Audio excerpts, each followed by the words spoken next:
Well, when I'm the eldest, so when I was born, we lived in Drogheda. Um, Soon after that, we moved to Dublin. I'd say most of our childhood was in Dublin, but travelled around quite a bit. Like we lived in Cork, we lived in Cavan, where else did we live? We lived in Sligo. We lived in the north as well.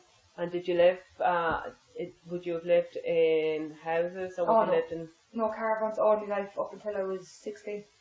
We only moved into the house when I was 16 and I was married 3 years later. And then back into a caravan again. Where did you like living the most? Or caravan. And what county did you like living in? Even though I was born in Drogheda, I'm a Dublin girl. Yeah. I love Dublin. I love the county Dublin. Because you've got the countryside, you've got that feeling of freedom. You've got the openness, the open air, like you've got space around you. But then you're still close to the inner city, you're still close to everything. I couldn't see me living anywhere else, only Dublin now. And when you were growing up, what are the things you miss now about being on the road? What do I miss? There's a lot. I miss that feeling of freedom, of like your playground is the fields. It's not your back garden in the house. It's not your front garden. It's not your balcony. It's the fields. You just, it's the adventure of it all. Like when we were younger, me and my brother now, because there's only a year between us, we'd go on adventures and we'd make up these stories and things that we had to do. Like we could be pirates and we could go and bury our treasure, and we'd go down the fields for hours, go pick berries, go climb the trees, we'd get our bikes and we'd go into, there was like all these kind of hills and they were like speed bumps. We'd have these little stories to go with everything. I miss the closeness of family around you, like everyone was together. Would you have had friends that were in the second community growing up, or would it have been family because you moved around so much? In school, yeah, like I would have had good friends in school that were from the settled community, but because we lived in camps, like we wouldn't have lived in official sites, it would have been camps through the years. You would have no kind of home time that you'd have for your settled friends because they'd live in the estates and they'd be too far away, stuff like that. But as we got older then, like my younger brothers and sisters, they would have gone to play dates, they would have gone to birthday parties, they would have had more of a interaction. Yeah, interaction.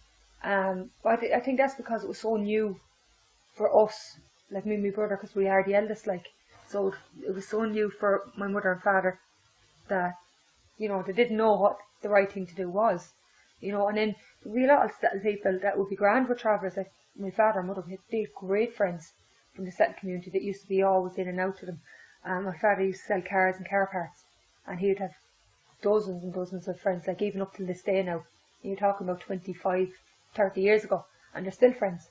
But for us, it was kind of more in school time, because the friends you'd have at home was the families you'd be camped with. So kind of that's who your friends would be.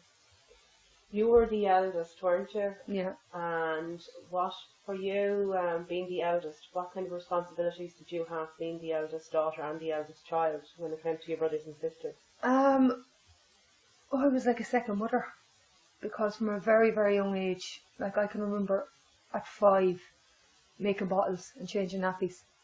But it was something, like when I say it to people, they look at me like, oh, what kind of mother did you have, doing that. I was a very independent child.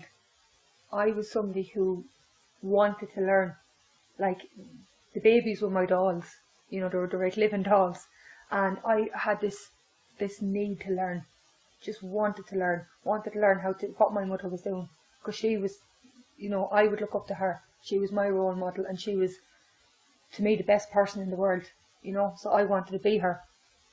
So I remember like learning that, but then as the children got older then, because I was the oldest girl, and because I was, what we'd say is old-fashioned, basically I was wise beyond my years, that I was given more responsibility. So I would take care of them. I would cook, I would clean, get their lunches ready, as well as my own. Make sure they were okay when we were in school. Make sure that they ate their lunch. Even when I was in the senior school, they were in the junior school.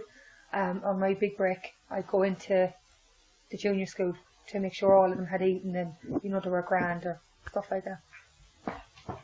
And can you tell me, in the winters, like say Christmas, what was it like spending Christmas on the side of the road or being out? Believe it or not, my best memories of Christmas are of living in the trailers, in the caravans. And would it have been really cold? See, my mother and father would have had two caravans. They would have had what we call a cooking one. So that would be like they'd sleep in that. There'd be a bed, but that would be like your kitchen trailer. And then there would be a big mobile for us. And any mobile we'd ever gotten, my father always bought a range, big massive range, and got that fitted in, and got all the tiles and everything done at the back of it, so it'd be, you know, fireproof and safe and all. And then they'd put a big fire down, and it would be like a sauna. So like there'd be times that you'd wake up and it'd be freezing, like obviously before the fire was lit. But we were hardy. Do you know, like, it's not something that I can look back and say, geez, we were hungry, we were freezing, it was just normal. Like, you didn't feel the cold as much as a person that was used to central heating, you know. But the fire would be lit in the mornings, so you could have that half an hour before that, but you just snuggle up in bed, like, under the covers till it was warm enough to get out again. And would you have spent a lot of time outside at campfires and... Not really. That wasn't something now that our family did. My grandfather, God rest him now, I can remember years ago when he used to come up to us, he lived in Sligo, but he'd come up for 6 months in a year. And he'd tell us stories by the campfire. The older generation would. I remember like we'd have neighbours across the road that were in another camp, and they'd come over and you'd sit down and you'd listen to them. And they'd talk about the old times, or they'd tell you like old stories and stuff like that. My grandfather was brilliant, like he'd us convinced that he was in the army and he did this and he did that and he did that, because he'd get into the story and give it so much detail. Like, he was a great storyteller.